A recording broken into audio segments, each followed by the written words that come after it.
মনে রাখবেন ভাঙ্গা জিনিসগুলোকে আল্লাহ এমনভাবে সুন্দর করে নতুন করে সাজাবে, আপনাকে এমন সুন্দর জীবন দান করবে, যারা আপনাকে নামাতে চেয়েছিল তারা আপনি পর্যন্ত আর পৌঁছাতে পারবে না। সুবহানাল্লাহ। যারা আপনাকে টেনে ধরে নামাতে চেয়েছে তারা অনেক পিছনেই পড়ে থাকবে, আপনি রবের রহমত নিয়ে অনেক দূরে এগিয়ে থাকবেন।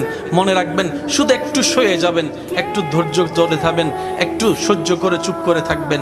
যত সইবেন তত পাইবেন, যত সইবেন তত পাইবেন। কোনো আফসোস নাই, কোনো আপত্তি নাই, কোনো হা হতাশ নাই। রবকে শুধু এতটুকু বলবেন, যখনই মন খারাপ হবে সিজদায় মাথাটা ঝুঁকিয়ে, ইয়া রব, আমি যা পেয়েছি কোনো কিছু পাওয়ার যোগ্যতা আমার কাছেই নেই, সব তুমি দয়া করে দান করেছো, সব তুমি দয়া করে দান করেছো।